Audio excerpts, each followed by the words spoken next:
एका छोट्याशा सुंदर गावात राहत होता आपला चिंटू. तो खूप गोड होता, पण थोडासा आळशीही. दिवसभर खेळणं आणि झोपणं हेच त्याचं काम. आई रोज म्हणायची, चिंटू, शेतात चल आणि माझी थोडी मदत कर. आई, उद्या नक्की येईल. आज मला खेळायचं आहे. एका दिवशी चिंटू अंगणात बसला होता आणि विचार करत होता. माझ्याकडे जादू असती तर काम न करता मी माझी प्रत्येक इच्छा पूर्ण केली असती. इतक्यात आकाशातून तेजस्वी प्रकाश पडला आणि त्यातून आले पांढऱ्या दाढीवाले आजोबा. आजोबा म्हणाले, चिंटू, ही घे 3 जादूची बियाणं, पण लक्षात ठेव, त्यांना प्रेम आणि मेहनतीने वाढवायचं आहे.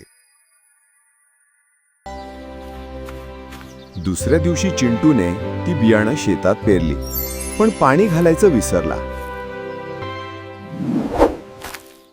काही दिवस गेले, पण झाडं उगवलंच नाहीत.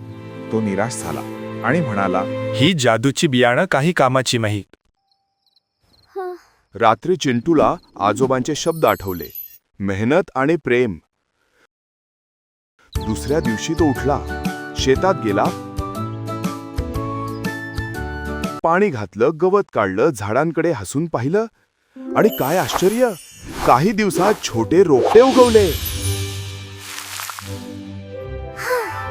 हळूहळू झाडं मोठी झाली, फुलं उमलली आणि संपूर्ण शेत सुगंधाने भरून गेलं.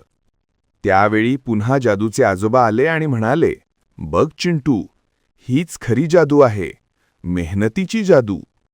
त्या दिवसानंतर चिंटू रोज शेतात जायचा, फुलांना पाणी द्यायचा आणि गात गात म्हणायचा, मेहनत केली की नक्कीच जादू होते.